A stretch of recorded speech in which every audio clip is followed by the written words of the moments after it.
Last వాళ్ళు ఎవరని చెప్తారా? ఎందుకు ప్రైజ్ లాట్ చెప్పుకుంటున్నాం? త్యాగమైన రాత్రంతా కాపాడినందుకు, మరలా తిరిగి మనకు ఒక ఉదయాన్ని స్వాస్థ్యంగా ఇచ్చినందుకు ప్రైజ్ లాట్ చెప్పుకున్నాం. అది ఏదైనా చిన్న మేలు చేశాడు అంటే దేవుడు మనకేం చేస్తాం? దేవునికి కృతజ్ఞతాస్తుతులు చెల్లించాలి ఫస్ట్.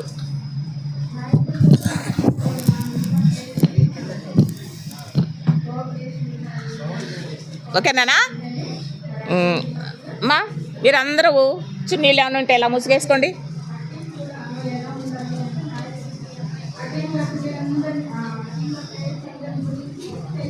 ఇంకా అక్కడ మాట్లాడుతున్నారేంటి మా?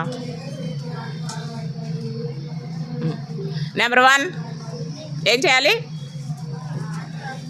ఏం చేయాలి? మోకరించండి. ప్రతి ఒక్కరూ, కాళ్ళు ఉన్న వాళ్ళందరూ, మోకాళ్ళు ఉన్న వాళ్ళందరూ మోకరించాలి. ఒకవేళ ఎవరికన్నా లేకపోతే తప్పితే ప్రతి ఒక్కరూ నమ్మ. Join your hands, close your eyes. ఎవరన్నా చేస్తారమ్మా ప్రార్థన? చేస్తావా గర్ల్స్?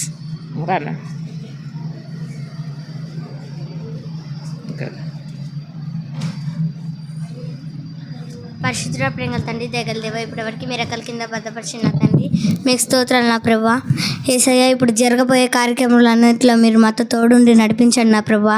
దేవా, రాత్రి అంతే కాచి కాపాడిన దేవా మీకు స్తోత్రాలు నా ప్రభా. యేసయ్య, మీరు సర్వశక్తి కలిగిన దేవుడు నా తండ్రి. యేసయ్య, మీ బంగారు పాదాలకు మాకు స్తుతులు స్తోత్రాలు నా ప్రభా. యేసయ్య, మీకే వందనాలు, స్తుతులు స్తోత్రాలు నా ప్రభా. దేవా, మిమ్మల్ని గణపరిచే బాధ్యత మాకు దయచేసినందుకు మీకు స్తోత్రాలు నా ప్రభా. యేసయ్య, ఇప్పుడు చెప్తున్న వాక్యాన్ని బట్టి వాక్యం చెప్తున్న ఆంటీకి నా ప్రభా. దేవా, మీ మాటలు సహాయం చేయండి నా ప్రభా. యేసయ్య, మీకే వందనాలు, స్తోత్రాలు నా ప్రభా. యేసయ్య, వెనుకల శక్తి మాకు దయచేయండి నా ప్రభా. యేసయ్య, మిమ్మల్ని పాటల ద్వారా ఎప్పటిదాకా గణపరిచి ఉన్నాం మా ప్రభా. యేసయ్య, మీకే వందనాలు, స్తుతులు స్తోత్రాలు చెల్లించుకుంటూ యేసయ్య అతి పరిశుద్ధ నామంలో అడిగి మిక్కిలి అతి వినయంతో అడిగి వేడుకొంచున్నాం మా తండ్రి. ఆమేన్. థ్యాంక్ యూ నాన్న.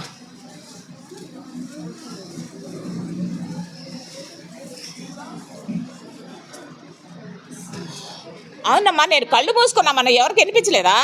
చాలామంది కళ్ళు తెరుస్తూనే ఉన్నారు. నేను చూడకపోవచ్చు, దేవుడు చూస్తున్నాడు. ఆ విషయాన్ని మీరు గుర్తుపెట్టుకోండి. ఓకే? ఎవరు చూస్తున్నారు? ఇప్పుడు ఇక్కడ ఎవరున్నారు? ఉన్నాడని తెలుసు కదా. కాబట్టి మాట్లాడుతున్న పక్కన వారిని, ఒకవేళ మీకు ఎవరికైనా లెసన్ వినటం ఇష్టం లేదనుకోండి, ఏం చేయాలి? ఎలా కూర్చోండి. అంటే పక్క వాళ్ళని మాత్రం డిస్టర్బ్ చేయొద్దు. పక్క వాళ్ళని ఎవరిని మీరు డిస్టర్బ్ చేయొద్దు. అది ఒకటి. మోకరించమన్నప్పుడు కూడా అందరూ సగం సగం మోకరిస్తున్నారు. మరి భక్సింగ్ గారి గురించి మీకు తెలుసా? ఎవరన్నా విన్నారా పేరు? భక్సింగ్ గారి గురించి ఎవరన్నా పేరు విన్నారా? పేరు ఎవరు వినలేదా? విన్నారు కదా. మరి ఆయన రాత్రంతా మోకాళ్ళ మీద ఉండి ప్రార్థన చేశారు. యాబో 90+. ఆ టైంలో కూడా అంతగా మోకాళ్ళ మీద ఉండి ప్రార్థన చేస్తే మీకు ఎంతమ్మా వయసు? ఎంత ఉంటుందా? 13, 14, 12, 10 అంతే కదా. ఎంత యాక్టివ్గా ఉండాలి? బయట ఆడుకునేటప్పుడు మీరు ఎంత యాక్టివ్గా ఉంటారు? ఏంటన్నా, బయట ఆడుకునేటప్పుడు యాక్టివ్గా ఉంటారు కదా. అలానే దేవుని సన్నిధిలో కూడా అలర్ట్గా ఉండాలి. అన్న మీరు కూడా అందరూ చున్నీలు కంపల్సరీగా వేసుకోవాలి. మందిరంలోకి ఎలా బయట ఉన్నప్పుడే మీరు చున్నీలు వేసుకొని లోపలికి రావాలి.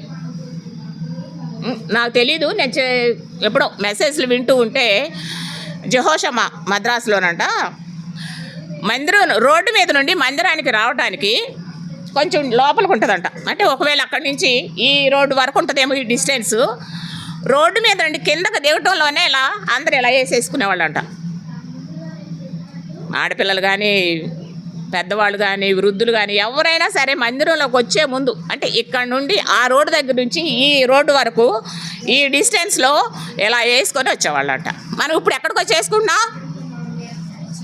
చర్చిలోకి వచ్చి అటు సర్దుకొని ఇటు సర్దుకొని ఇటు సర్దుకొని వీళ్ళుంటే వేసుకుంటాం, లేకపోతే లేదు. అలా కూడా ఉండకూడదు. దేవుని సన్నిధి అంటే ఎంత భయం వచ్చు. ఈ లోకపు ఎక్కడ ఎందుకమ్మా, మీ క్లాసులకి హెడ్ మాస్టర్ వచ్చారు, హెచ్ఎం గారు వచ్చారు, వస్తే మీరు ఎలా ఉంటారు? సైలెంట్ ప్లస్ ఇంకా అమ్మో ఏమంటారు ఏమంటారు ఏమంటారు అనే టెన్షన్గా ఉంటాం కదా.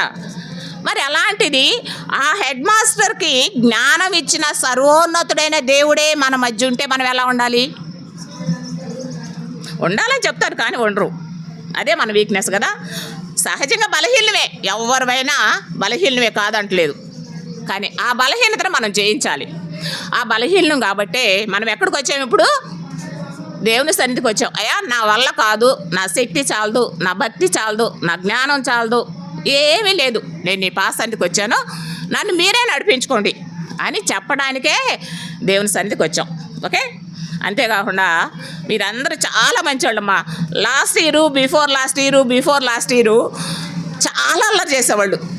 ఎంత అల్లరంటే కనీసం నేను లెసన్ చెప్తూ ఉంటే కానీ ఒక్క 10 నిమిషాలన్నా నోరు మూసుకోండి అలా చేయొద్దు అని అంటలోనే సరిపోయేది నాకు. ఎందుకంటే మీరు అందరూ కనిపిస్తూ ఉంటారు, మీరు మాట్లాడుతుంటే మాకు కాన్సన్ట్రేషన్ ఎలా ఉంటుంది? తగ్గిపోతుంది, మేము అనుకున్నవి మర్చిపోతాం కదా. అందుకని కానీ మీరు మాత్రం చాలా good boys and good girls. Okay, ఇలానే మెయింటైన్ చేయండి. లెసన్ అయిపోయి మరలా మన అందరు క్లాసులకు వెళ్ళే వరకు ఇలానే మెయింటైన్ చేయాలి. ఓకే, నా కోసం కాదు, మీకోసం మిమ్మల్ని దేవుడు చూస్తున్నాడు, అది గుర్తుపెట్టుకోండి. ఓకే, మరి ఇప్పటికి ఇది ఎన్నో లెసన్ అమ్మా? ఎన్ని? నాకు నా వీక్నెస్లో కూడా మీకు కొంచెం చెప్తాను. నాకు జ్ఞాపక శక్తి తక్కువ, కొంచెం సౌండ్ డిస్టర్బెన్స్ ఉంటుంది, కాబట్టి మీరు జ్ఞాపకం చేయండి. నాకు నేను మర్చిపోయిన వాటిని ఏం చేయాలి? మీరు అవి ఎలా చెప్తారంటే కొంచెం పెద్దగా స్పష్టంగా ఇవి అందిస్తే మళ్ళీ నేను రికవరీ అవుతా. ఓకే, అంతేగాని మీరు మాట్లాడుకోవద్దు. అందుకని ఇది ఎన్నో లెసను? 9th lesson. మరి ఫస్ట్ లెసన్ పేరు ఎవరైనా చెప్తారా? లేనా?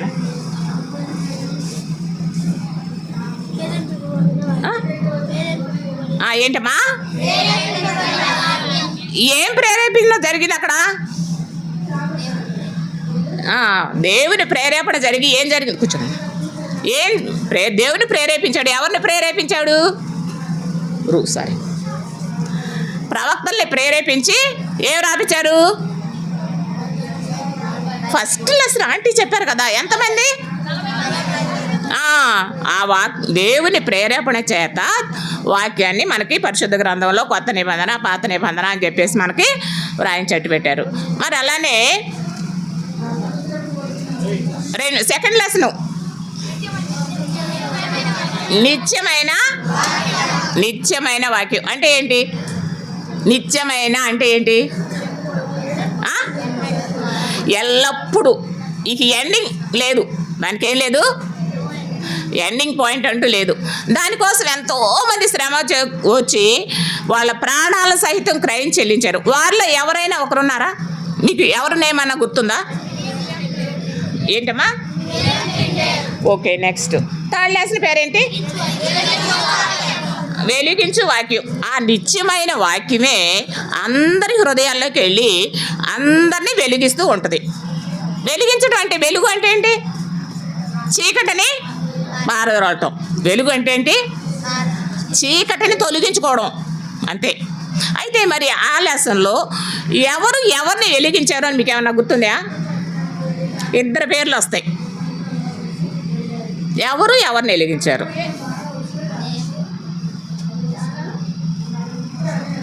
ఓకే, టీచర్స్ అని చెప్పొచ్చండి, మీ పక్క వాళ్ళు కులియండి. ఫిలిప్ గారు ఎవరిని వెలిగించాడు? అది ఐతోపేడు మరి చక్కగా ఏం చేశాడు? రక్షింపబడి సంతోషంతో యెరూషలేముకి వెళ్ళి ఆరాధించి వచ్చాడు. నెక్స్ట్ 4th లెసన్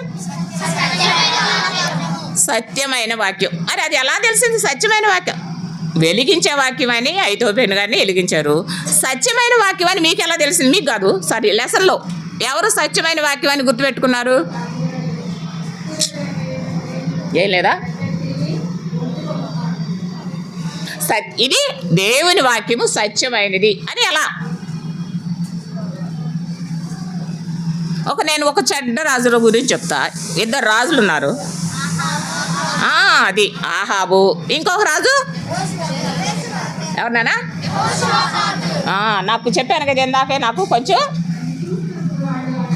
అందుకని యెహోషాపాతు, ఆహాబు.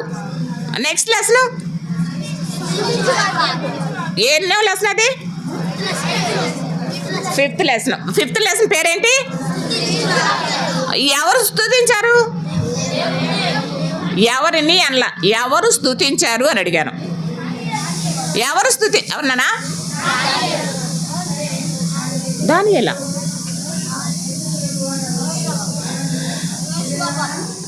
యెహోషాపాతు గారు స్తుతించారు. ఎందుకు స్తుతించారు? యుద్ధానికి వెళ్తే యుద్ధం ఏం చేయాలి, ఎలా చేయాలి? చాలా స్ట్రాంగ్గా అసలు ఆయుధాలతో తీసుకొని అవన్నీ చేయాలి. వాళ్ళు ఏం తీసుకున్నారు? అవి తీసుకుని యుద్ధం చేశారంటే ఎవరు స్తుతించకుండా ఉంటారా? మనం పెన్ను పేపర్ ఏమి లేకుండా వెళ్ళేసి పాస్ అవి ఇచ్చామనుకో, అప్పుడు ఏం చేస్తాం మనం? మనంతా ఆకాశంలో రెక్కలు ఉండాలి కానీ ఆకాశంలో ఎగిరిపోతాం కదా. ఏం రాయలేదు మనం, అయినా కానీ ఫస్ట్ ర్యాంక్ వచ్చేసింది. అప్పుడు ఏం చేస్తాం? యెహోషాపాతు గారు కూడా అలానే అనిపించింది. అందుకని ఏం చేశారు? స్తుతించారు. నెక్స్ట్ లెసన్ ఏంటి? పరిశుద్ధ వాక్యం. పరిశుద్ధ వాక్యం అని ఎలా తెలిసింది? వాక్యం పరిశుద్ధంగా ఉంటుంది. ఎవరి ద్వారా తెలుసుకున్నావు నువ్వు? దానియేలు గారి ద్వారా తెలుసు. ఎందుకు తెలుసుకున్నారు? దానియేలు గారు పరిశుద్ధ వాక్యం అని ఎలా తెలుసుకున్నారు? అది నాకు ఏదన్నా ఆపద వచ్చినా, అవసరత వచ్చినా, అక్కర వచ్చినా నాకు సహాయం చేస్తాడు. ఆ వాక్యం తప్పితే నాకు వేరే ఆప్షన్ లేదు. వేరే ఇంకా ఆప్షన్ లేదు. మనకైతే చాలా ఆప్షన్స్ ఉంటాయి కదా. దానియేలు గారి కంటే ఆప్షన్ లేదు, కానీ మనకి ఎన్ని ఆప్షన్స్ ఉంటాయో కదా. అమ్మ ఉంటుంది, నాన్న ఉంటుంది, ఇంక పక్క వాళ్ళు ఉంటుంది, అది ఇది లేకపోతే దొంగతనంగా అయినా సరే మన ఆప్షన్ తీసేసుకుంటాం. కానీ దానియేలు గారు కానీ అతని స్నేహితుడు కానీ ఎవరు ఆప్షన్ తీసుకోవాలా. అందుకని ఆ వాక్యం ఏ వాక్యం అది? నెక్స్ట్ ఎవరిని ఆజ్ఞాపించారు? ఎవరిని ఆజ్ఞాపించారు? ఫస్ట్ ఎవరు ఆజ్ఞాపించారో చెప్పండి. ఎవరిని? ఎవరమ్మా? బిలాముని. ఎందుకు?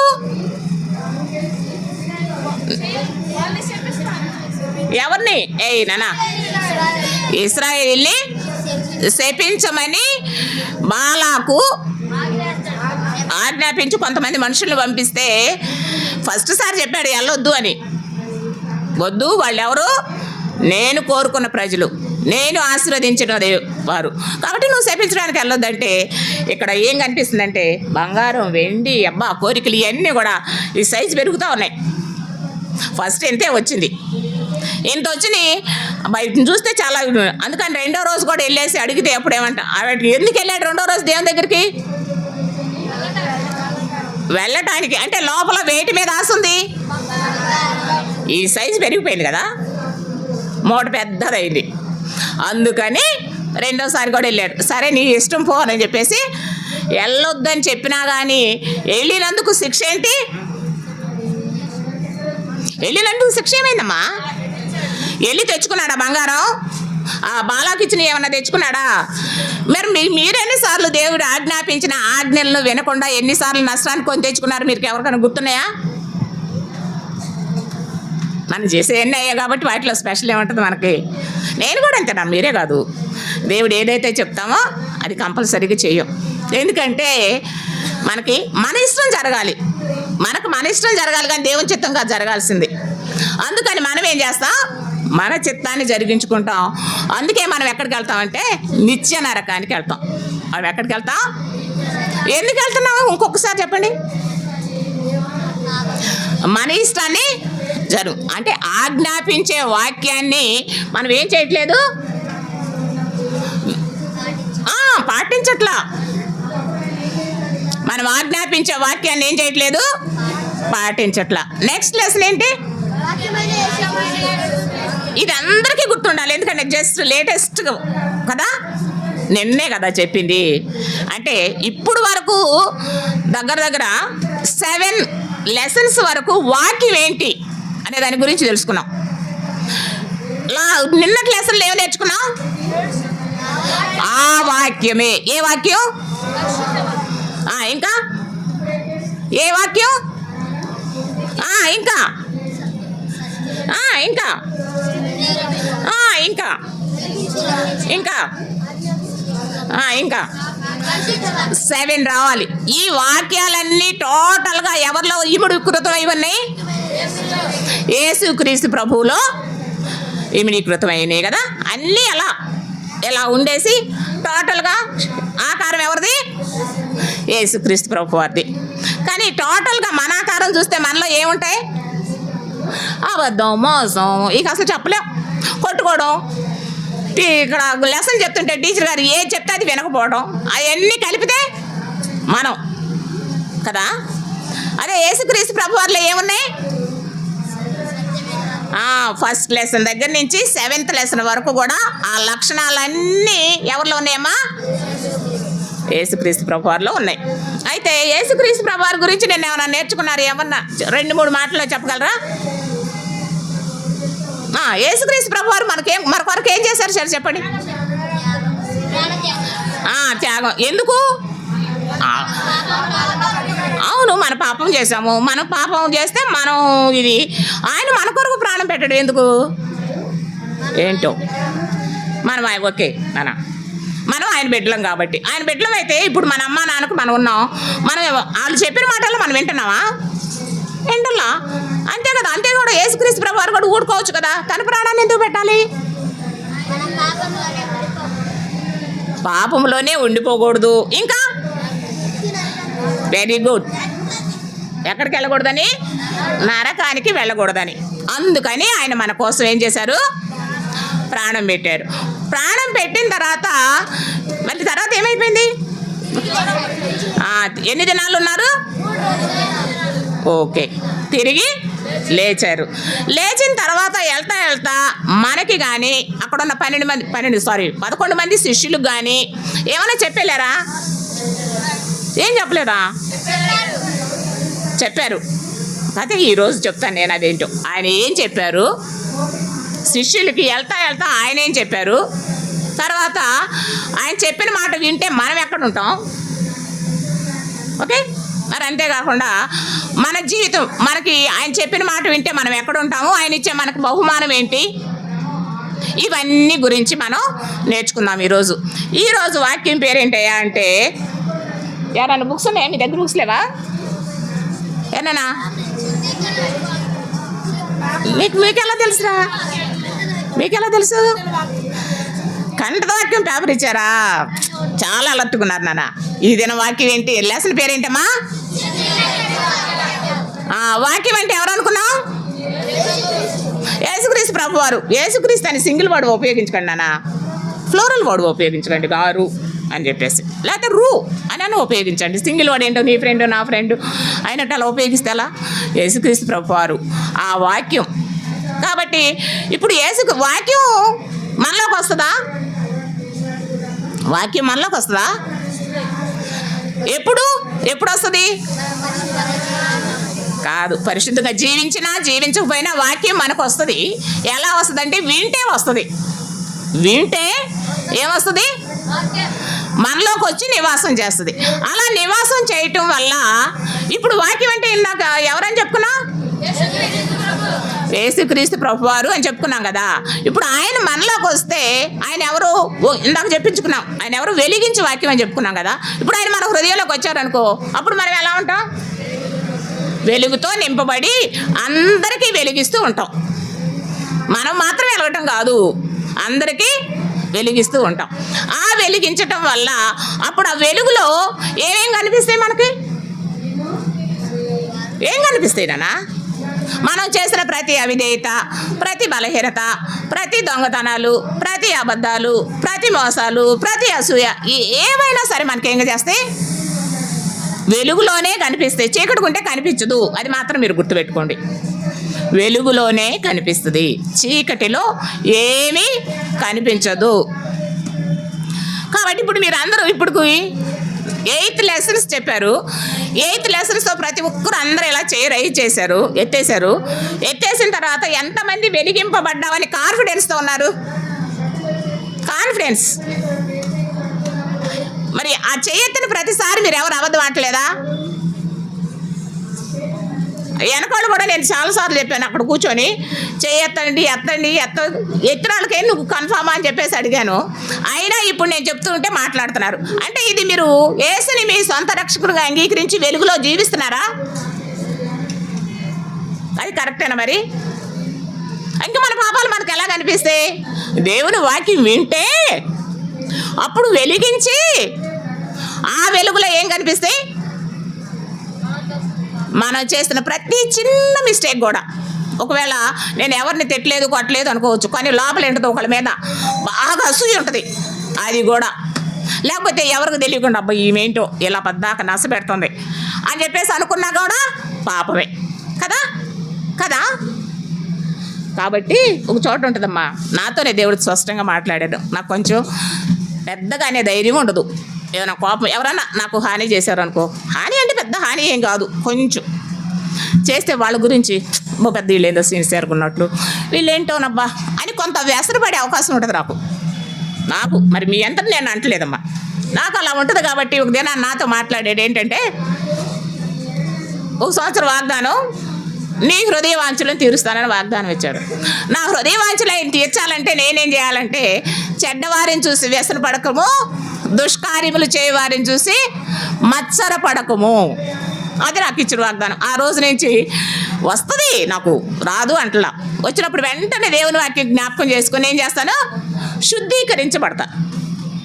ఆ శుద్ధీకరించేది నాకేంటది? మీరు అర్థం కావట్లేదు నా భాష. ఇప్పుడు నా ఉదాహరణ చెప్పాను కదా, ఇప్పుడు నన్ను శుద్ధీకరించింది ఏంటది? దేవుని వాక్యం అంటే ఎవరు? యేసుక్రీస్తు ప్రభువారి ఆయనే యేసుక్రీస్తు ప్రభువారు, యేసుక్రీస్తు ప్రభువారి వాక్యం. కానీ ఆయన మన కోసం ఏం కార్చారు? రక్తం కార్చారు. ఏం కార్చారు? ఆ వాక్యము నా హృదయంలో వచ్చిన తర్వాత యేసుక్రీస్తు ప్రభువారి దగ్గరికి నేను వెళ్ళటం ద్వారా నేనేమయ్యాను? అది ఇలా శుద్ధీకరించబడుతూ కొన్ని సంవత్సరాలకు ఏమైపోతానంటే యేసుక్రీస్తు ప్రభువారిలా మారిపోతాం. నేనే కాదు, అందరం కూడా. కాబట్టి దేవుని వాక్యం విన్నప్పుడు శుద్ధీకరించుకోవాలి. ఓకే, అదనమాట. కాబట్టి మరి ఈ దినాన శుద్ధీకరించే వాక్యం గురించి చెప్తూ ఉన్నాము. అందరం శుద్ధీకరించబడాలి. ఎవరైతే శుద్ధీకరించబడతారో వారు మాత్రమే దేవుని రాజ్యానికి వారసులు అవుతారు. వారు మాత్రమే దేవుని రాజ్యానికి వారసులు అవుతారు. దేవుని రాజ్యం కాకుండా ఇంకొక రాజ్యం కూడా ఉంది, మీకు తెలుసు అది? ఇంకొక రాజ్యం ఏంటమ్మా? నరకం. అది ఎవరి రాజ్యం? ఇప్పుడు మీకు ఏ రాజ్యం కావాలో నేను ఈరోజు చెప్తాను. మీరు డిసైడ్ చేసుకుని ఇళ్ళకెళ్ళండి. మీకు ఏ రాజ్యం కావాలి? యేసుక్రీస్తు ప్రభువారు అనుగ్రహించే పరలోక రాజ్యం కావాలా, సాతాను అనుగ్రహించే నరకం కావాలా? మీకు ఏది కావాలంటే అది మీరు డిసైడ్ చేసుకుని. నేనేం చెప్పను, జస్ట్ నేను కూడా కాదు. మనతో ఇప్పుడు ఎవరు మాట్లాడుతున్నారమ్మా? యేసు ప్రభువారు మాట్లాడుతున్నారు. కాబట్టి ఆయనే చెప్తారు, మీరు డిసైడ్ అయ్యి వెళ్ళండి. ఓకే, అయితే మరి ఈ సంవత్సరం ఇప్పుడు ఈ దినం కంటక వాక్యం. ఒకసారి మీ అందరికి బైబిల్స్ ఉన్నాయా? బైబిల్స్ ఉంటే 1 యోహాను 3:3. 1 యోహాను పత్రిక ఏంటన్నా? ఓహో, ఏంటది? 1 యోహాను పత్రిక, లేకపోతే కంటక వాక్యాలు షీట్ ఉన్నాయి కదా మీ దగ్గర, అది లాస్ట్లో 9th లెసన్ దాన్ని చూసుకొని చూడండి. ఓకే, ఆయన యందు నేను చెప్తున్నాను, చెప్పండి ఒకసారి. లేని వాళ్ళు చెప్పండి ఒకసారి. లేని వాళ్ళు కానీ ఆ షీట్స్ ఉన్న వాళ్ళు అయితే చూసి చెప్పండి. లేని వాళ్ళు అయితే నా వైపు చూసి చెప్పండి. ఆయన యందు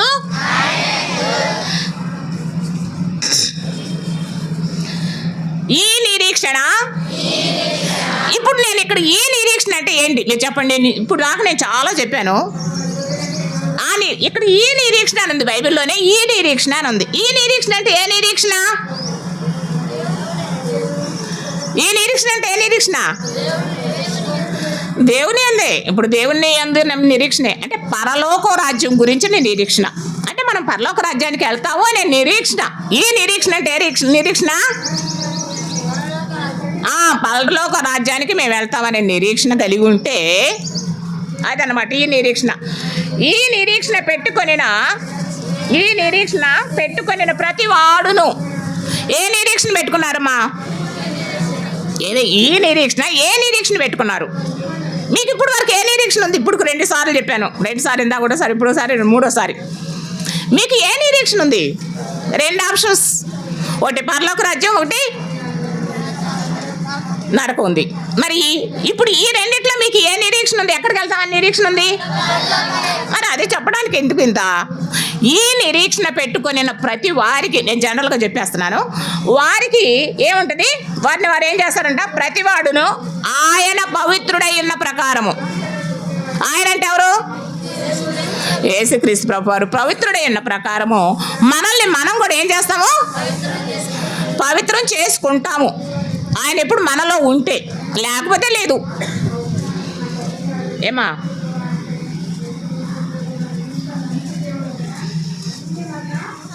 మనం కాబట్టి ఇప్పుడు ఒకసారి చెప్పేసేయండి మీరు.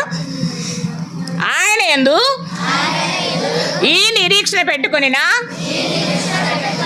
ప్రతి వాడును ఆయన పవిత్రుడై ఉన్నట్టుగానే తన్ను పవిత్రునిగా చేసి కొనును. ఇప్పుడు మళ్ళీ క్వశ్చన్ ఒకటి అడుగుతాను. ఈ నిరీక్షణ అన్న ఏ నిరీక్షణ? ఆయన అంటే ఎవరు? ఆయన ఎలా ఉంటే అలా మారాలని ప్రతి ఒక్కరూ తీర్మానం చేసుకుంటారు. అలా మనం కూడా తీర్మానం చేసుకోవాలంటే అసలు ఫస్ట్ నుంచి ఆయన లక్షణాలన్నీ మనలో ఉన్నాయా లేవో చూసుకోండి. ఇప్పుడు 7 లెసన్స్లో ఆయనలో ఉన్న లక్షణాలన్నీ మనలో ఉన్నాయా లేవో అని చూసుకోవాలి. ఈ లక్షణాలన్నీ ఉంటే అప్పుడు మనం ఎవరి లోపంలో ఉంటాం? యేసుక్రీస్తు ప్రభు వారి రూపంలోకి మార్చబడతాం. ఎవరైతే యేసుక్రీస్తు ప్రభు వారి రూపంలో మార్చబడతారో వారు మాత్రమే పరలోక రాజ్యంలో. మీకు ఎవరికి లాస్ట్ అస్సలు మాట్లాడట్లేదు.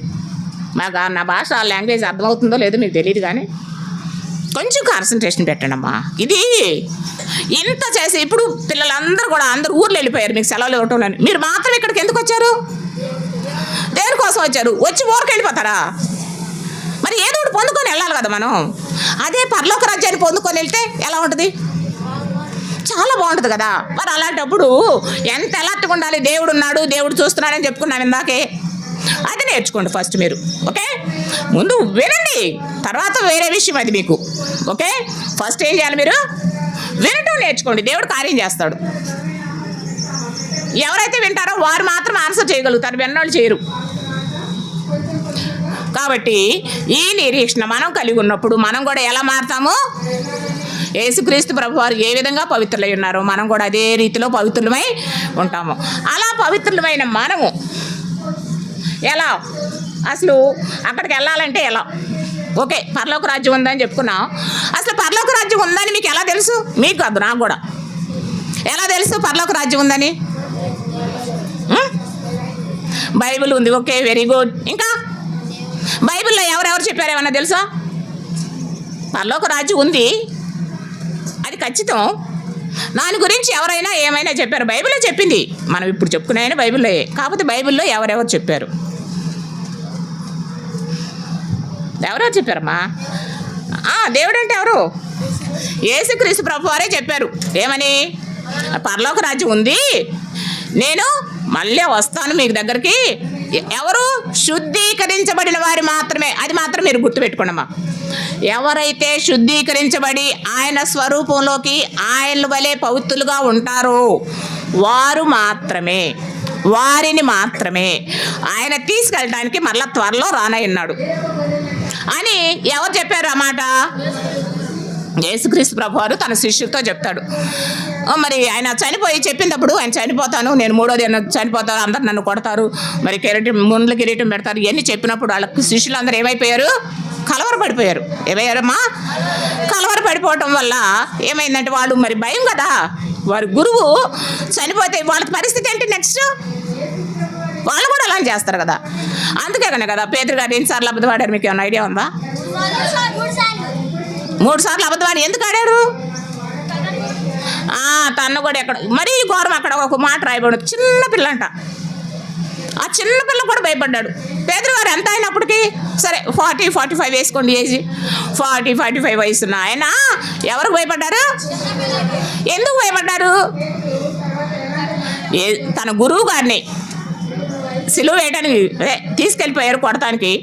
చూస్తున్నాడు కదా పరిస్థితి అంతా, భయపడిపోయి నన్ను కూడా అలా చేస్తారని. మనం అలా ఎన్నిసార్లు తప్పిపోయాము కదా. అమ్మో వీళ్ళు చూస్తే ఏమంటారు నన్ను, నేను క్రిస్టియన్ అయితే ఎంత అవమానం, నేను బొట్టు పెట్టుకోకపోతే ఎంత అవమానం, నేను సినిమాలు చూడకపోతే ఎంత అవమానం. ఇవన్నీ మనల్ని మనం మోసం చేసుకుంటున్నాం. ఓకే, అయితే ఆ విషయాల్లో పేదరు గారు అంటారు, అయ్యా వద్దయ్యా ఇక్కడే ఉండండి అయ్యా అని చెప్పేసి అంటే అప్పుడు ఆయన చెప్తారు, మీరు కలవరపడబాకండి, నేను వెళ్తున్నాను, వెళ్ళి మళ్ళా వస్తా, నేను వెళ్ళి మళ్ళా వస్తా, నేను వెళ్ళి మళ్ళా వస్తా, వచ్చి ఏం చేస్తాను? మీతో కూడా ఉంటానా? లేదు, నేను మీతో వచ్చిన తర్వాత ఎవరైతే శుద్ధీకరింపబడి యేసుక్రీస్తు ప్రభువారి వలె ఉంటారో వారిని మాత్రమే నేను తీసుకొని వెళ్తా, వారిని మాత్రమే తీసుకొని వెళ్తా. ఎక్కడికి?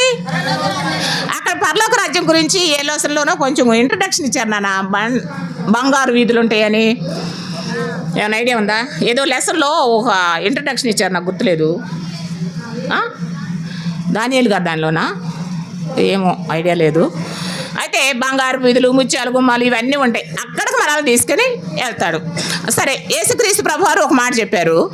నెక్స్ట్ రెండోసారి ఎవరు చెప్పారంటే, యేసుక్రీస్తు ప్రభువారు పునరుద్ధానులై లేచిన తర్వాత ఆయన 40 వీళ్ళందరితో మాట్లాడి శిష్యులకు ధైర్యం చెప్పి, మరి అక్కడ ఉన్న వారికి అందరికీ ధైర్యం చెప్పి వెళ్ళిపోతూ ఉంటారు.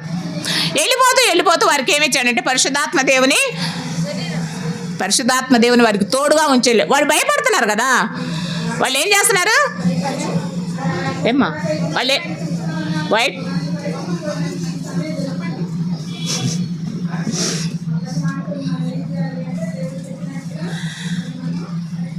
వాళ్ళు భయపడుతున్నారు కదా, భయపడుతుంటే వాళ్ళు ఏమి, అందుకని యేసుక్రీస్తు ప్రభువారు వెళ్తూ వారికి పరిశుద్ధాత్మ దేవుని సంచికరువుగా ఉంచారు. పరిశుద్ధాత్మ దేవుని ఏం చేశారు? వాళ్ళకి ఇచ్చేసి వెళ్ళిపోయాడు. మీరేం భయపడవసరంలా, ఎప్పుడు మీతో కూడా ఉంటారు, మీరేం మాట్లాడాలన్నా, మీరేం చేయాలన్నా, మీరు ఎలా ఉన్నారన్నా కానీ అన్నీ ఆయన చూసుకుంటాడు. మీరేం లేదు, ఆయన చెప్పిన మాట వినండి. ఎవరు మాట వినాలమ్మా? దేవుడు ఉన్నాడా? యేసుక్రీస్తు ప్రభువారు లేరు కదా అక్కడ, వెళ్ళిపోతున్నారు కదా పరలోక రాజ్యానికి. ఇప్పుడు వెళ్తూ ఎవరిని ఇచ్చెళ్ళారని చెప్పాను? పరిశుద్ధాత్మ దేవుని ఇచ్చెళ్ళారు. ఎవరిని ఇచ్చెళ్ళారు? ఇచ్చెళ్తే మీరు ఏం చేయొద్దు, ఆయన మాట వినడు చాలు అని చెప్పేసి అని వెళ్ళిపోయారు అనమాట. వెళ్ళిపోతుంటే అక్కడ ఆకాశం నుండి 2 తెల్లటి వస్త్రాలు ధరించుకుని వచ్చి అక్కడ ఆయన వెళ్తా ఉంటే వీళ్ళందరూ ఆశ్చర్యంగా చూస్తూ వస్తున్నారు. ఇలా ఏంటి వెళ్ళిపోతున్నాడు, ఇప్పుడు దాకా ఎక్కడ మనతో ఉన్నాడు అని చెప్పేసి ఆశ్చర్యపోతుంటే వాళ్ళిద్దరు చెప్తారు, మీరు ఇప్పుడు ఆయన ఎలా వెళ్తున్నాడో, ఆయన ఇప్పుడు ఎలా వెళ్తున్నాడో అదే రీతిలో మరలా తిరిగి వస్తాడు, అదే రీతిలో మళ్ళీ తిరిగి వస్తాడు. తిరిగి వచ్చిన తర్వాత మిమ్మల్ని తీసుకెళ్తాడు అని చెప్పేసిన తర్వాత ఆ 2 దూతలు చెప్తారు. అంటే అక్కడ మనుషులే రాయబడింది. ఆ మనుషులే ఎవరమ్మా అంటే దూతలు, 2 దూతలు చెప్తా ఉంటారన్నమాట. ఇప్పటికి ఆయన బైబిల్లో ఆయన తిరిగి వస్తాడని ఇప్పుడు ఎంతమంది చెప్పారు? 2 చెప్పారు. ఒకటి యేసుక్రీస్తు ప్రభువారు చెప్పారు, రెండోది దూతలు చెప్పారు. 3వ సాక్ష్యం ఏంటయ్యా అంటే అపోస్తలుడైన పౌలు గారు కూడా చెప్తారు, ఆయన మరలా తిరిగి వస్తాడు, దానికోసం ఎదురు చూస్తున్నాను, ఈ లోకం పెద్ద నాకు ఇదేం లెక్కేం కాదు, నాకు ఇవన్నీ వద్దు, ఈ లోకంలో ఉన్నవన్నీ నేను పెంటతో సమానంగా చూసుకుంటున్నాను, కాబట్టి ఆయన వస్తాడు, నన్ను తీసుకెళ్తాడు, నా కోసం అక్కడ ఆయన జీవ కిరీటం దాచిపెట్టాడు, నేను దాన్ని బహుమానంగా పొందుతాను అని చెప్పేసి అంటారు. ఇప్పటికి ఎంతమంది చెప్పారమ్మా? కన్ఫర్మ్ చేసింది ఎవరు ఆయన రాకడని? 3. ఫస్ట్ వ్యక్తి ఎవరు? 2, 3 పౌలు గారు. అపోస్తలుడైన లాస్ట్ వాళ్ళు ఎవరు చెప్పట్లేదు, ఇటు లాస్ట్ ఎవరు చెప్పట్లా, అపోస్తలుడైన పౌలు గారు. వీళ్ళ 3 చెప్పింది మరి కరెక్ట్ అని మనం నమ్మొచ్చు కదా. ఎందుకు? ఆ మాటలు ఈ పరిశుద్ధ గ్రంథంలో ఉన్నాయి కాబట్టి మనం కంపల్సరీగా నమ్మాలి. కాబట్టి ఇప్పుడు మనం కూడా ఎత్తబడాలా, లేకపోతే మనం కూడా వాడు నమ్ముతున్నావా లేదా? మనం నమ్ముతున్నావా లేదమ్మా? నమ్మితే ఎవరు ఇలా గుసగుసలు అలా ఉండరు, అలర్ట్గా ఉంటారు. కాబట్టి అది ఒకటి గుర్తుపెట్టుకున్నాం. బైబిల్ నమ్మిన వాళ్ళందరూ ఎలర్ట్గా ఉండాలి. దేవుడు మనతో ఏం మాట్లాడతాడు అని అలర్ట్గా ఉండాలి. అది ఒకటి గుర్తుపెట్టుకోండి. నెక్స్ట్, ఆయన చెప్పింది కరెక్టే. మరి ఆయన ఎలా వెళ్ళాడో వాళ్ళు చూశారు. మరి ఎలా వస్తాడు? ఇందాక చెప్పాను, దూతలు చెప్పారు. ఆయన ఎలా వెళ్ళాడో అలానే వస్తాడు. అది రావడం, ఆయన అలా వస్తాడు. వచ్చిన ఇక్కడ మనం ఉంటే అప్పుడు ఎలా ఉండాలి? మనం కూడా ఆయన వలె, ఇందాక కంటక వాక్యంలో చెప్పుకున్నాం కదా, ఆయన వలె. ఎలా? ఆయన వలె. ఆయన అంటే యేసుక్రీస్తు ప్రభువారు. ఆయన వలె ఉంటేనే మనం తీసుకొని వెళ్తారు, లేకపోతే మనం ఇక్కడ ఉండాల్సిందే. ఇక్కడ ఉంటే చెప్పవసరం లేదు. కాబట్టి ఆయన ఎలా వెళ్ళాడో అలానే వస్తాడు. అలా వచ్చినప్పుడు మనం ఆయన వలె ఉంటే మనం కూడా ఏమవుతాం? మనకి ఈ మహిమ, ఈ వస్త్రాలు, ఇవి శరీరం అంతా పోతుంది, అంతా మహిమ వస్త్రమే. ఇక మనకి ఆయనతో కూడా లేచి వెళ్ళిపోతాం. ఈ కోరిక అంతమందికి ఉందమ్మా. లాస్ట్ వాళ్ళకి ఎవరికి లేదా?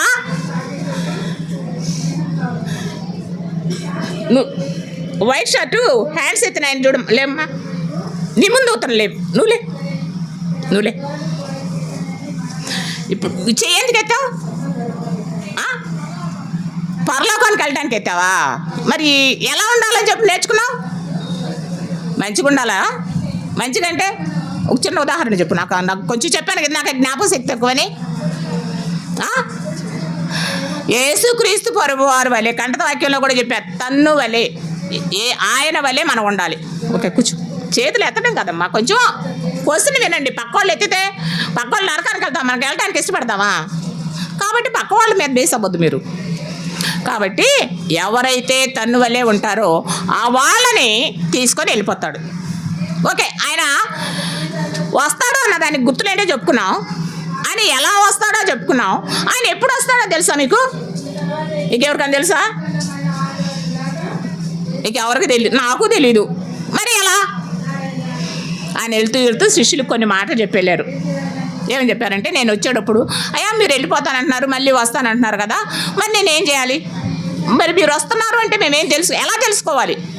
మీరు వస్తున్నారంటే మేము ఎలా తెలుసుకోవాలి అని చెప్పేసి అన్నప్పుడు, అక్రమము విస్తరించుడి చేత అనేకులలో ప్రేమ చల్లారిపోతుంది.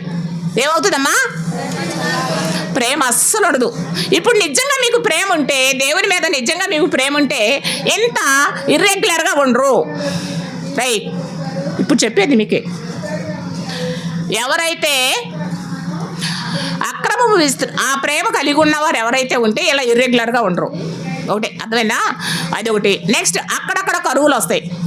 ఏవొస్తాయమ్మా? మరి అక్కడక్కడ భూకంపాలు వస్తాయి, యుద్ధాలు, యుద్ధ సమాచారాలు, ఇవన్నీ జరుగుతాయి. మరి ఇప్పుడు పరిస్థితులు మనం వింటున్నాం. అకాల మరణాలు ఏంటమ్మా ఇవి? ఏం తెలీదు. పడుకుంటారు, నిద్రలు ఎవరు వెళ్తుంటారు, కింద పడిపోతారు. మరణం ఎప్పుడు వస్తుందో మనకు తెలీదు. అలాంటి పరిస్థితుల్లో మనం ఉన్నాము అనడానికి ఎవరైనా కొన్ని ఉదాహరణలు చెప్పగలుగుతారా? ఈ మధ్య భూకంపం వచ్చింది. ఎక్కడొచ్చిందమ్మా? బంగాళాఖాతంలోనా? ఓకే, మరి అదే లాంటి ప్లేస్లోనే అకాల మరణాలు కొంతమందికి వచ్చినాయి. ఎవరైనా తెలుసారా? కాశ్మీర్లోనా కదా, ఉగ్రవాదులు చంపేసేలా అకాలం. వాళ్ళు అనుకుని వెళ్ళారా? ఎంజాయ్ చేయడానికి వెళ్ళారు. ఎంజాయ్ చేయడానికి వెళ్ళాలి, ఏమైంది? చనిపోయొచ్చారు పాపం. మరి అకాల మరణం కదా అది. వాళ్ళు అనుకుని వెళ్ళా, ఏదో వృద్ధాప్యంలోకి వచ్చి చనిపోయారంటే ఓకే, కానీ వృద్ధాప్యం లేదు, యవ్వనులుగా ఉన్నారు, ఎంత మంచి యంగ్స్టర్స్, అలాంటి వాళ్ళని చచ్చిపోయారంటే ఎలా? ఇప్పుడు మనం కూడా ఎక్కువ యూత్ చూస్తున్నాం, హార్ట్ అటాక్లు వచ్చేస్తున్నాయని. మరి అక్కడక్కడ కరువులు మనకు తెలియట్లేదు, కానీ కరువు చాలా ఉంది. ఇక భూకంపాలు వస్తున్నాయి, యుద్ధములు, యుద్ధ సమాచారాలు, ఎక్కడెక్కడ యుద్ధాలు జరుగుతున్నాయి. వాటితో మనకు పని లేదు అసలు. ఇజ్రాయెల్ దేశానికి, హమాస్కి, వీటందరికీ యుద్ధాలు. ఎప్పుడు అవకాశం జరుగుతా వాళ్ళ మీదకి మనం వెళ్ళి పడదామన్న టైప్లో ఉన్నారా? సరే, దేశాల గురించి వదిలేసిన మనం కూడా ప్రస్తుతం ఎలా ఉన్నాం? ఆంటీ ఎప్పుడు వదిలేస్తుందా పరుగులు ఎత్తి ఎవరి మీద పడదామని అంటున్నారు కదా మీరు కూడా. కాబట్టి యుద్ధములు, యుద్ధ సమాచారాల గురించి ఇవన్నీ జరుగుతున్నాయి. కాబట్టి ఆయన ఎప్పుడు వస్తాడు? ఇవన్నీ ఎప్పుడైతే జరుగుతాయో అప్పుడు వస్తాడని అంటే త్వరలో రానన్నాడు. యేసుక్రీస్తు ప్రభు వారికి కూడా తెలియదు తండ్రి ఎప్పుడు వెళ్ళమంటే అప్పుడు వెళ్తాడనమాట. తండ్రి ఎప్పుడు వెళ్ళమంటే అప్పుడు వెళ్తాడు. ఇవన్నీ జరుగుతాయి. జరిగిన వెంటనే అంతం రాదు. ఎందుకంటే మనలాంటి వాళ్ళందరూ రక్షింపడాలి, పాపాలు ఒప్పుకోవాలి, ఆయన రూపంలోకి మార్చబడాలి కదా. అందుకని ఆయన లేట్ చేస్తున్నాడు, అంతేగాని ఆయన కాదు. ఆయన ఎందుకు లేట్ చేస్తున్నాడమ్మా?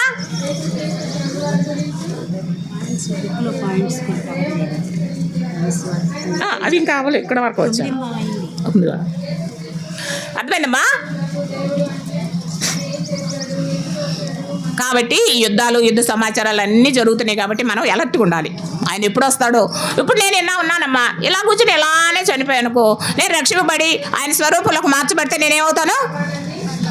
పరలోక రాజ్యంలో ఉంటా. ఆయన వచ్చినప్పుడు నేను ఎత్తబడతా.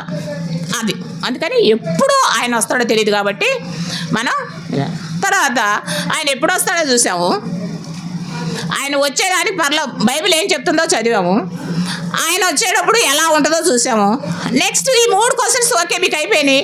నెక్స్ట్ ఫోర్త్ లెసన్ ఏంటి ఫోర్త్ది ఏంటంటే, నువ్వు అందుకు సిద్ధంగా ఉన్నావా? మీరు అందుకు సిద్ధంగా ఉన్నారా? ఎవరున్నారా అంది? నువ్వు అన్నావా? అందుకే నీ పక్కన వాళ్ళు అలా మాట్లాడుకుంటున్నారా? మీరు సిద్ధంగా ఉన్నారా లేదా అని ఆలోచించుకోండి. మీరు సిద్ధంగా ఉండాలి అంటే ఒకటి యేసుక్రీస్తు ప్రభువారి నామాన రక్షింపబడి బాప్తీసం తీసుకొని ఆయన ఎప్పుడు వచ్చినా ఏ విధంగా వచ్చినా మీరు సిద్ధంగా ఉంటే మనం ఏ క్షణాన్ని చనిపోయినా ఆయన ఏ క్షణాన్ని వచ్చినా ఎత్తబడి ఉంటాం. అందుకని మీరు ఏం చేయాలి? మీరు ప్రతిసారి దేవుని సహాయం కోరుకోవాలి. అబద్ధాలు ఆడకూడదు, టీవీలు చూడకూడదు. టీవీలు అంటే సెల్ ఫోన్స్ మరి ముఖ్యంగా. ఇప్పుడు చెడ్డ స్నేహితులతో స్నేహం చేయకూడదు, చెడ్డవారితో అబద్ధాలు ఆడకూడదు, మోసం చేయకూడదు, తల్లిదండ్రులకు ఎదురు చెప్పకూడదు. మరి ముఖ్యంగా దేవునికి విధేయత చూపించాలి. దేవుని వాక్యం విధానాన్ని హెచ్చరిస్తుంటే మనం ఏం చేయాలి? హెచ్చరిస్తుంటే వెంటనే సరిదిద్దుకోవాలి. దేవుని వాక్యం మనల్ని హెచ్చరిస్తుంటే మనం ఏం చేయాలమ్మా? సరిదిద్దుకోవాలి. నాకు కాదులే, పక్కోళ్ళకులే, వాళ్ళే అండి వీళ్ళే అని చెప్పేసి అనుకోవద్దు. నాకు ఇది నా దేవుడు నాతో మాట్లాడుతున్నాడు అని చెప్పేసి మనం అనుకోవాలి. అయితే ఈ నిరీక్షణ వచ్చిన తర్వాత మనం మరి అక్కడికి వెళ్ళాం అంటే జస్ట్ అనుకున్నాం. వెళ్ళిపోయిన తర్వాత మీకు బహుమానం వస్తుంది అనుకుంటున్నారా? మీరు బహుమానం వస్తుందా మీకు? రాదా? కన్ఫామా? రాదు అని కన్ఫామ్ అయ్యావు కాబట్టి ఇప్పుడు నుంచి అయినా దేవుడు నీకు ఇంకొక అవకాశం ఇస్తున్నాడు. ఇప్పుడు నుంచి అయినా సరే మీరు జాగ్రత్తగా ఓకే, ఇప్పటి నుంచైనా ఆ బహుమానం కోసం మీరు ప్రయత్నం చేయండి. ఇప్పటి నుంచైనా ఆ బహుమానం కోసం మీరు ఏం చేయాలి? అవి ఇప్పుడు కొన్ని హెచ్చరికలు ఇచ్చాం. వీటన్నిటి ప్రకారం ఆ బహుమానం పొందుకోవాలంటే పౌలు గారు ఏ విధంగా అయితే ఆ బహుమానం, ఆ కిరీటం కోసం చూస్తూ వస్తున్నారో వాటిని చూడాలంటే, ఆ బహుమానాన్ని మీరు కూడా పొందుకోవాలంటే కొన్ని హెచ్చరికలు ఇచ్చాం, కొన్ని డైరెక్షన్స్ ఇచ్చాం, ఏ విధంగా ఉండాలో చెప్పాం. ఇవన్నీ కూడా అక్కడ కొన్ని క్వశ్చన్స్ ఉంటాయి. మీ ఓన్ వర్డ్స్లో మీరు రాయాలి. మేము చెప్పి మీరు రాయటం కాదు, మేము చెప్తే మీరు రాయటం కాదు. మీ అంతటికి మీరు, నేను పరలోక రాజ్యానికి వెళ్ళాలంటే ఏం చేయాలో అక్కడ కొన్ని, నేను బహుమానం పొందుకోవాలంటే ఏం చేయాలో అవి, ఇవన్నీ కూడా మీ అంతటికి మీరు రాయాలి. ఓకే, మరి మీకు ఎంతవరకు అర్థమైందో నాకు తెలియదు, కానీ నాకు మాత్రం అమ్మో ఈ క్షణాన్ని ఆయన వస్తే నా పరిస్థితి ఏంటి అని అనిపిస్తుంది. నాకైతే ఈ క్షణాన్ని వచ్చినప్పుడు నేను ఇలా ఉన్నాను, నేను ఎత్తబడతానా లేదా అనేది నేను పరీక్షించుకుంటూ వస్తున్నారు. మీరు కూడా ప్రతి ఒక్కరు అలా పరీక్షించుకొని దేవుని చిత్తాన్ని జరిగించండి. ఈ లెసన్ పేరేంటమ్మా ఇంకొకసారి చెప్పండి. కాబట్టి ప్రతి ఒక్కరూ యేసు ప్రభువు రక్తం ద్వారా శుద్ధీకరించబడితే ఆ నిత్య రాజ్యానికి మనం వెళ్తాం, ఆ పరలోక రాజ్యానికి మనం వెళ్తాం. ఓకే, కంటి వాక్యం ఏంటమ్మా? ఏమని చెప్తారా లేదా? సరే ఒక్కసారి చెప్తాను వినండి. ఆయన యందు ఈ నిరీక్షణ పెట్టుకొనినా ప్రతివాడును ఆయన పవిత్రుడై ఉన్నట్లుగానే తన్ను పవిత్రునిగా చేసుకొనెను. కాబట్టి మీరు అలా పవిత్రులుగా చేసుకుంటే ఏమవుతారు? ఎక్కడుంటారు? పరలోక రాజ్యంలో ఉంటారు. ఓకే, గుర్తు మీకు పిక్చర్స్ ఏం చూపించలేకపోయినా సారీ, ఎందుకంటే లెసన్ అర్థమైతే పిక్చర్స్ అంత క్లియర్గా లేవు, అందుకని మీకు చెప్పలే.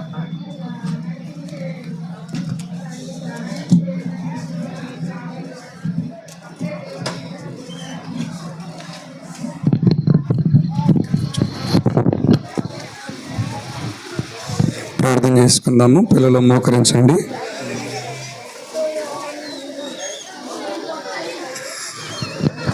మమ్మల్ని మిక్కిలిగా ప్రేమించిన మా ప్రియ పరలోకపు తండ్రి, మహోన్నతుడా, మహాఘనుడా, నిత్య నివాసి, సర్వాధికారి, మీ ఘనమైన, శ్రేష్టమైన, ఉన్నతమైన, ప్రశస్తమైన పుణ్యనామమును బట్టి స్తోత్రాలు చెల్లిస్తున్నాం ప్రభువా. మీరు ఇచ్చిన 10 దినాల ఈబీఎస్ పరిచర్య కొరకై స్తోత్రాలు. నీ బిడ్డలు ప్రభువా, ఈరోజు 9వ రోజు కూడా మరి పాఠం నేర్చుకోవటానికి నీ కృప చూపించినందుకు వందనాలు. మా తండ్రి, నీ వస్తావు, నీ రాజ్యానికి మమ్మల్ని తీసుకుని పోతావని శుభప్రదమైన మంచి నిరీక్షణ ఆ పిల్లలకు దయచేయండి. అవన్నీ స్వారూప్యములకు మార్చబడి ఉండగలగడానికి సిద్ధపరచండి. లౌకికమైన భూ సంబంధమైనటువంటి చెడు అలవాటు నుంచి దూరపరిచి చిన్ననాటి నుంచి ప్రభువా నీ సేవకులను పోలి ప్రభు మా ముందు ఉన్న ప్రవక్తలను పోలి నీ అడుగు జాడలు నడవటానికి మీ కృప చూపించండి. కీర్తన 6:11 వచనంలో నీ జాడలు సారమి వెదజరుచున్నామని రాయబడింది ప్రభువా. అలాగే నీ త్రావులో వీరిని నడిపించండి, బలపరచండి. ఇలాగున్న ప్రభువా, ఎదురు చెప్పిన పాఠాన్ని వాళ్ళు పిల్లలు అర్థం చేసుకొని వారి జీవితాల్లో ప్రభువా నీ రాకడ కొరకే మంచి సిద్ధపాటు కలిగి ఉండటానికి వారిని ఆయుధపరిచి బలపరచమని ప్రార్థన చేస్తున్నాము. ఇలాగ మరి కిందికి వెళుతున్నారు పిల్లలు. మేము క్లోజింగ్ లెసన్ వినటానికి మీ కృప చూపించండి. ఈరోజు మరి పిల్లలు మరలి వారి వారి స్థలానికి వెళ్ళే విషయంలో కూడా మెండని మీ కృప చూపించి క్షేమంగా గమనించవచ్చు. ఇలాగ ప్రభు ముందున ఆఖరి రోజు పరిచయం కూడా జ్ఞాపకం చేసుకునండి. మరి ర్యాలీ విషయం, పొజిషన్ విషయంలో కూడా మెండని మీ కృప చూపించమని చేరువచ్చిన మరి సేవకులు, విశ్వాసులు, టీచర్స్ అందరిని బట్టి మీ నామాన్ని కనపరుస్తూ ఇక్కడ జరుగుతున్న పరిచర్యావతును దీవించి ఆశీర్వదించండి. ప్రత్యేకంగా ఈ చిన్నపిల్లలందరినీ 10 దినాలు ఈ విబిఎస్ ద్వారా వారు మంచి సాక్ష్యం కలిగి ఉండటానికి, బలమైన పునాది కలిగి ఉండటానికి, బుద్ధి జ్ఞాన వివేకాలు వారికి ఇచ్చి వారి ఎడ్యుకేషన్లో దీవించి ఫలభరితంగా చేయమని మా ప్రభు అయిన యేసుక్రీస్తు నామములో స్తుతించి ప్రార్థించి వేడుకొంచున్నాం మా తండ్రి. ఆమేన్.